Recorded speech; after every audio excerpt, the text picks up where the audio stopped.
Are looking live at a daily chart of the Nasdaq. Today is Wednesday, August 7th, and the Nasdaq started off, opened strong and closed weak, which is something we don't want to see. I wouldn't call it, bearish. It's just a sign of a weak market. You want them to open weak and finish strong, and this one today opened strong and closed weak. But on Monday we had this big drop. The low, which was the low so far, the Nasdaq low 15,708, and then it closed a little higher. Tuesday, yeah, we had a nice day. We had, attempted rally here, and then today was day two of the attempted rally, and it opened strong and closed lower. But just take it one day at a time. There, relax. There's nothing to do here now, but wait until Friday for a follow-through day. Friday is the first possible day that we can have a follow-through day. So what we should be doing is curating a list of stocks we want to buy. What happens if Friday, or let's call it Monday, let's say we have a follow-through day on Friday and you can't find anything to buy. Maybe you buy the QQQs or something. And then Monday you come in, you want to buy something. You need to have a list ready. You should have a list by Friday morning. If the market is going strong and it looks like we're going to have a follow-through day, you should be buying, one thing. It doesn't hurt to buy one thing. And if you get stopped out, that's the way it goes. But you can't be afraid to, buy something if we're having a follow-through day. But like I said, tomorrow's Thursday. It won't be tomorrow. Friday is the first possible day. We wait 4 days because the first 3 days can be usually it's typically short covering. We didn't see that today. The market is there's too many things that are bothering the market right now. One is that yen carry trade where investors are borrowing against the yen and buying US equities. They get margin calls they got to liquidate. And also, the jobs report last week that we know the economy's slowing, and the market gets defensive when the economy slows. And I'm going to get into that a little bit later. But I'm just going to do the perfunctory routine of going through these indexes. There's nothing to see here. IWM, it was hot for a couple of weeks. There was a rotation from the mega cap tech stocks into the small caps, and that fell apart real fast. And now it just traded down to its 200, rejected at the 50. So it's in no man's land, like we all are pretty much. The mid caps, no man's land, traded down to the 200. The SPY, and what's in between the 200 and the 50? I mean, this is just, well, wait a minute. Did that undercut yesterday's low, 517.87, 518.05? Barely hanging on there. And then the Dow Jones Industrial Average, below the 50, and just, the market's just a little sick right now. There's no need to, jump in and be a hero. This is where it requires discipline, and that's one thing that a lot of people don't have. They want to trade and tinker around, and usually every time you make a little trade here and there, you're losing every time. So there's a lot of small little cuts that you take when the market's like this. So you just got to wait for a follow through day. Be patient. Curate a list of stocks to watch, which I'm going to have tomorrow morning. This is Apple. Now, sliced its 50. Today traded up to the 50 and got rejected. Closed at mid-range of the daily range. I mean, it's still up today, which is great, but you could see it sold off with the news of Buffett selling in Q2. And then I don't know, they had a pretty good report. It's just these charts have so much technical damage. It's going to take some time. And that's why I'm saying don't be in a real hurry to jump in, because these are the stocks that drive the market, and Microsoft and Apple and Amazon, and this is Microsoft below the 200. I mean, it's been a long time since it's been below its 200. So this is technically a broken stock. It's not a broken company. They reported a strong quarter, but the stock's broken, and you can't argue with Mr. Market. The only price pays, and these things aren't paying. Google, it's above its 200. That's about the best I can say for Google. Amazon sliced its 200. That's what I'm saying. These things are technically broken right now. it's not going to stay that way forever, but for now, this is going to be a drag on the market. Yeah, sure, they can rally right back through and make new highs, but that's highly unlikely. This is Meta Platforms, and this one's a little stronger than the others, still below the 50 there. 0.9% below its 50. Tesla, looking bad, down 4% today, below the 50. Yeah, this looks bad with the get rejected at the 200. Yeah, this is a real messy chart. Like I said, this is going to take a while. I'm talking not days here, but weeks to repair this damage.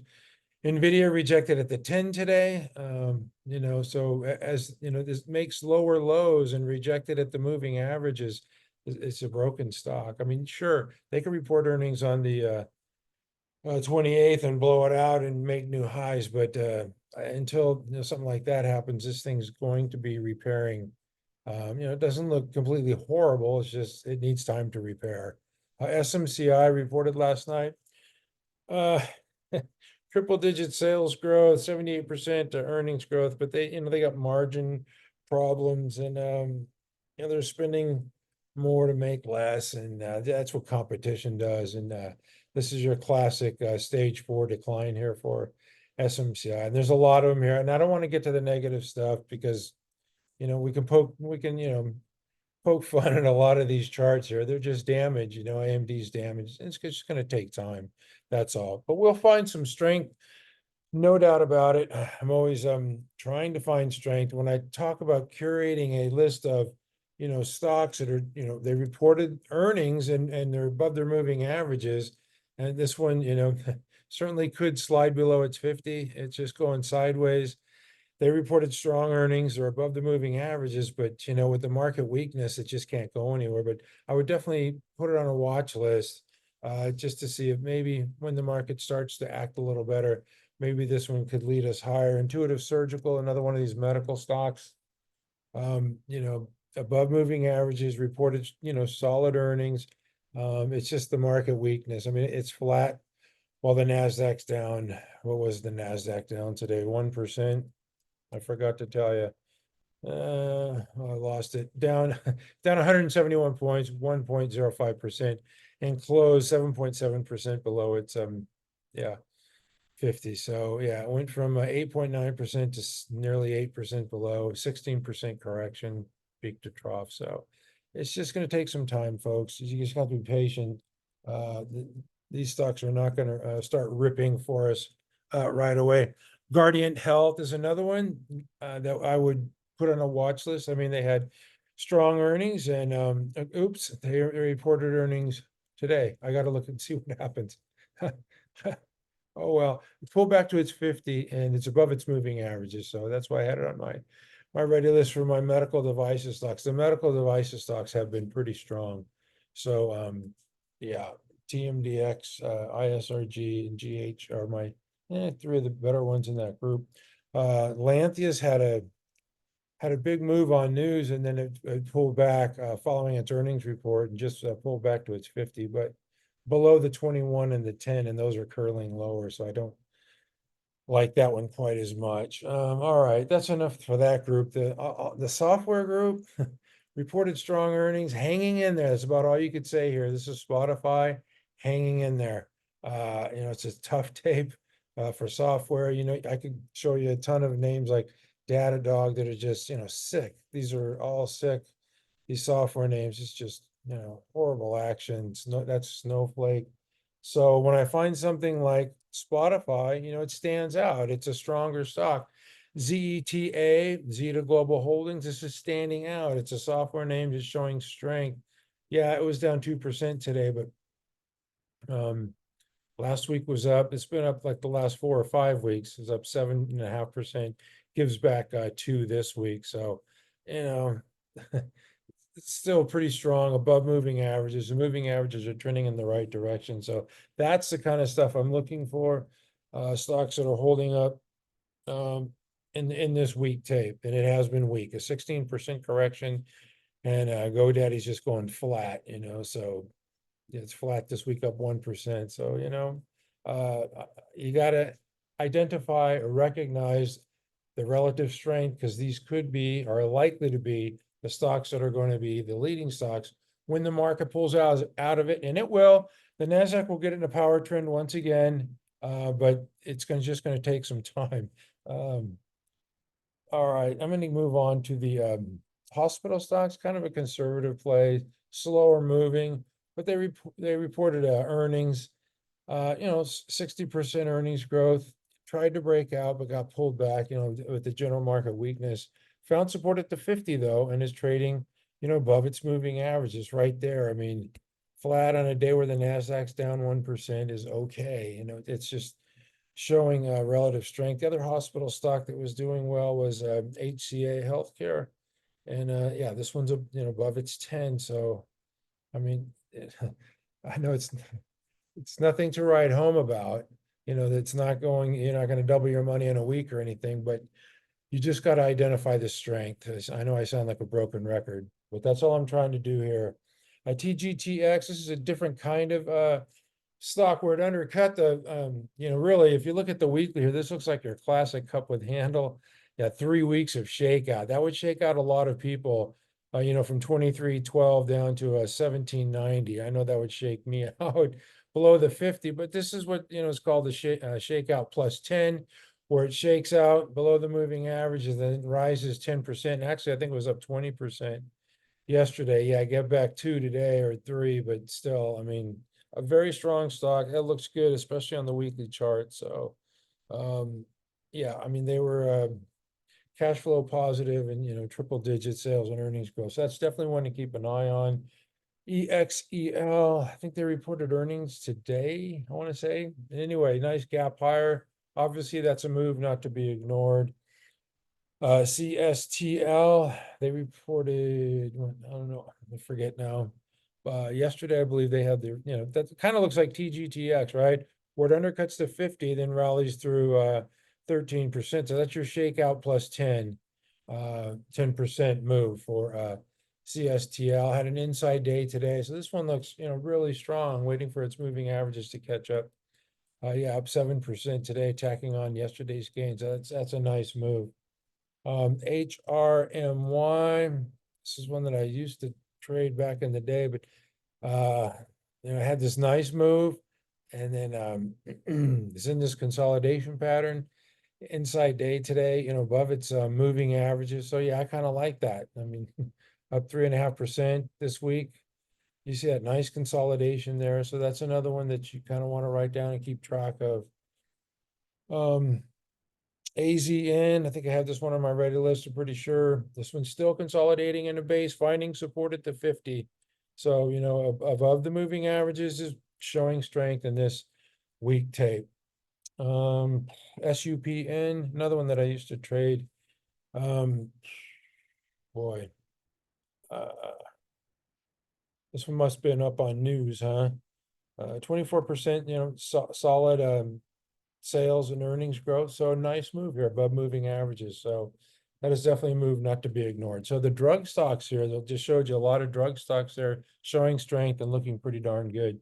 All right, Fortinet reported last night. I know the software names, the software security are, stuck in the mud, and, CrowdStrike's been a big problem, and Zscaler and Palo Alto are below moving averages, but Fortinet reported a strong quarter. Big surprise, 50% earnings growth, 11% sales growth. That company is well managed and had a nice pop today, 25%. That's a move not to be ignored. I want to see what this looks like on the weekly chart. Yeah, that's an extended handle, is that not? Geez. It wants the buy point at 73, paint by numbers, yeah. But in this tape, I mean, you just gotta wait. You gotta wait for follow through day. And maybe we can have an attempted rally. And it could be started by anything. I mean, anything. So don't get down, stay vigilant. That's never give up. Keep a positive attitude. This is OneSpan Computer Software Security. I don't know if this was helped along by Fortinet, but nice day today. Breaking out of this base here, pulled back to its 50 last week, or was that Monday? Yeah, Monday. And then found support and moved higher the last 2 days. So OneSpan looks pretty good. Earnings line heading due north. All right. I think that's it for the software names, I believe. Oh, retail, MELI. Mercado Libre. God, this I know I had on my ready list showing strength. Still actionable, but pushing away from the base. You can see its earnings line headed due north, up almost 5% today, where the index was down more than 1%. So this is a massive strength there for MELI. So if you got that one, congrats. I'm going to leave it on. I think it still has more of a move to make. Obviously, it helps when the index is doing better, but you know, you got to work with the index you have, not that the one you want. There's just a lot of damage in these retail names. There's Crocs, you know, traded down to its 200 on Monday when the Nasdaq opened down 1,000 points, and it rallied since, but getting rejected at the moving averages. Another retail name, Deckers, looks terrible. You know, same as Crocs, down to the 200, rejected at the moving averages. Abercrombie and Fitch, same thing, you know, down to the 200, rejected. So retail looks bad. And with the economy slowing, it stands to reason that, you know, the US consumer is going to start balking, and they already have. So, so what do? We have these defensive names that I put on.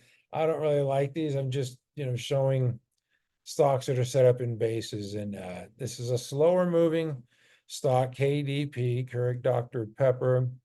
You know, you can see the group is 5, right? You got Coke in there, and yeah, so yeah, Kate, Dr. Pepper is down 1.4% this week, so not great shakes here. These are not names that I'd like to you know, participate in. This is Coca-Cola, 3.4% last week, given 1.25 back this week. Slower moving name, but above the moving averages. I'm just trying to show you some strength here. And you know, during recessionary times, they go to these food stocks and beverage stocks. So that's the only reason why I'm showing you these. Coca-Cola, and then Pepsi. This is Unilever and ADR. Pepsi, you know, above the moving averages, you know, forming a base. So these are real defensive names. Procter and Gamble, another one above its moving averages, showing strength here in this weekday. But you know, so I don't know. Fox, you know, Media Diversified Corporation, Fox Corporation, showing strength here. Kind of a random one. DoorDash, another food type of stock, you know, is showing strength here this week. Last week they reported pretty strong earnings. This week it's up nearly 4%. So that one's showing strength as well.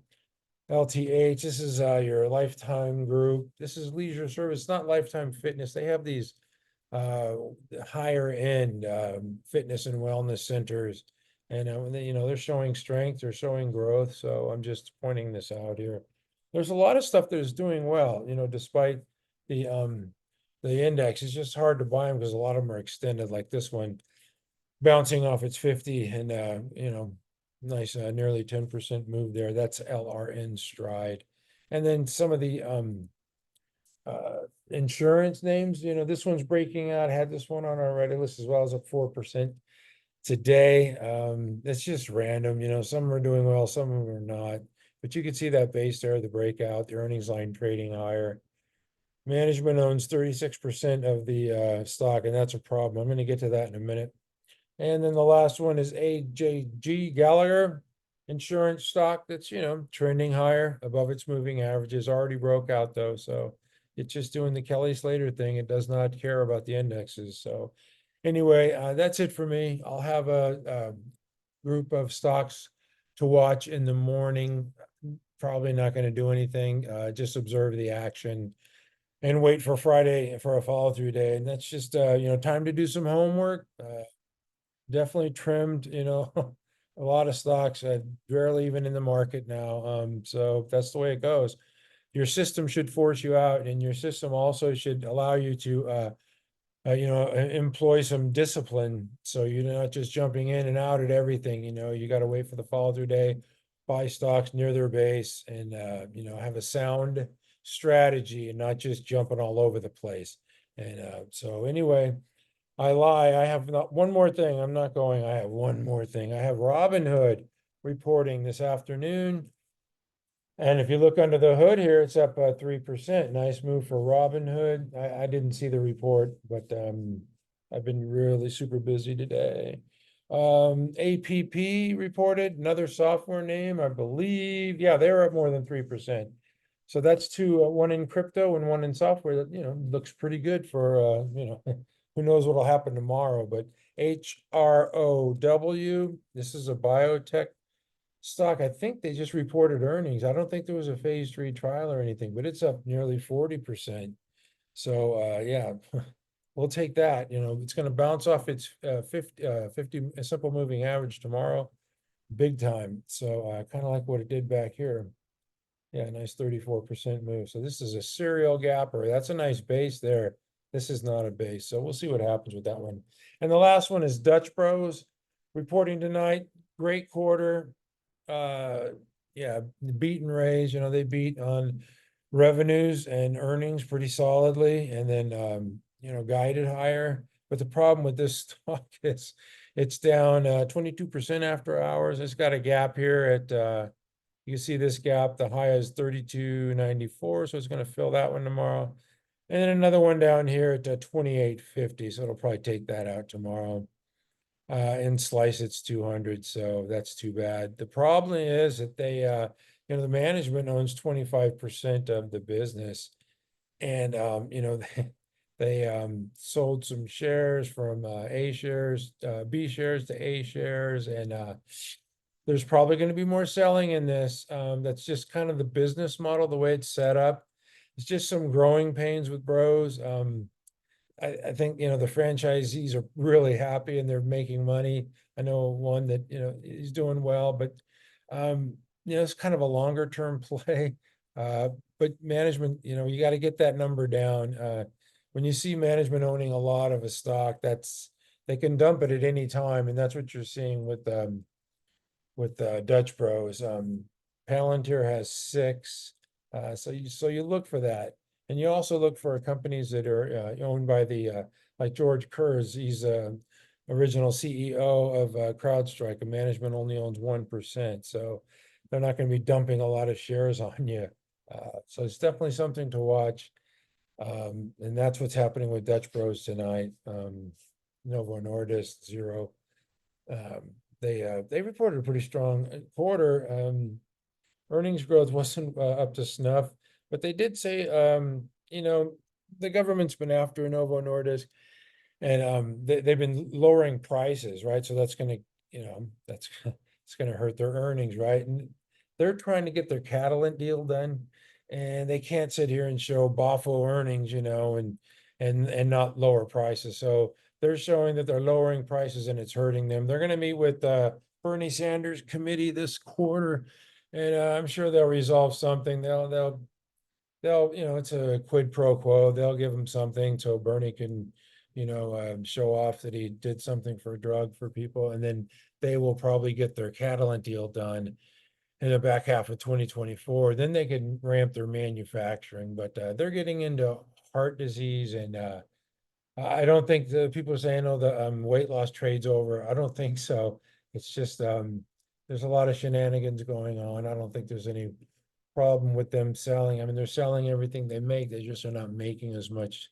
And we're going to hear from Lilly tomorrow, so they'll probably have a little better story because they don't rely as much on weight loss and diabetes. And there's just a lot of, there's a lot of problems here with if you it's a weight loss situation with Ozempic, the Medicare won't cover it. If it's diabetes, Medicare will. But I know people who are military people that are on Wegovy, and they're diabetics, and they only pay like 200, but it's covered by their the military insurance, and then Medicare. So it's kind of a mess. The healthcare thing is a mess, and it's not. Bernie says it's like $1,000. It's not $1,000. Everybody I know who pays is like $200 or so. So I don't know how that's coming about. Of course, most people I know are on Medicare, so I don't know if it's covered or not.